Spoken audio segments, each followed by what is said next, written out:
Today we have a really wonderful topic about power, about taking responsibility.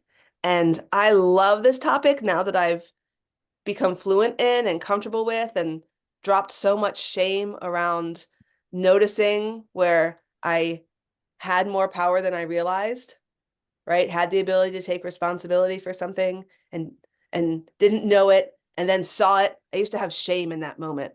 Oh my gosh, that stinks, right? It's like when you realize you've been creating all your results, all your whole world, your relationships, your body. Oh, they haven't just happened to me.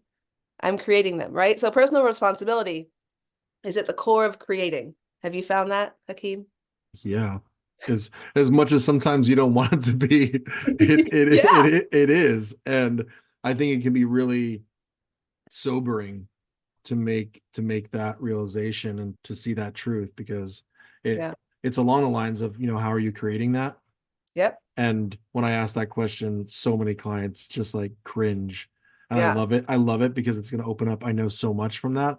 The freedom on the other side of taking personal responsibility for your experience, Yeah. that is like, oh, it's like the epitome of living, man. Right? When Yeah. I don't have to walk around in the world all day long, waiting for someone else to be nice to me to feel good, waiting for someone else, right, to give me the instructions on what to do next before I act. Mhm. What if I took personal responsibility for my being, It right? starts to feel like a choose your own adventure book. you It so know is. like instead of knowing that on this page you felt this way and the next page is going to be more of the same. Right. It's I get to turn this page and Yeah. decide what direction I'm going to go. So freedom is on the other side of personal responsibility, right? Because it puts us in our agency. Yeah.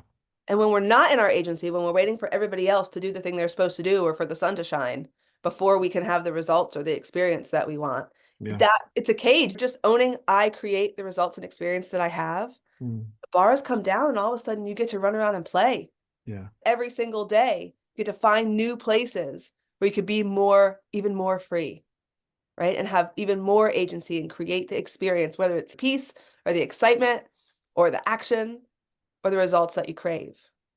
And how, so I'm wishing for everyone to have that freedom, right? That's why we're having this conversation.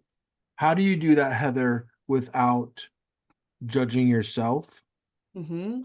creating an alternate experience of less power? I made a personal decision.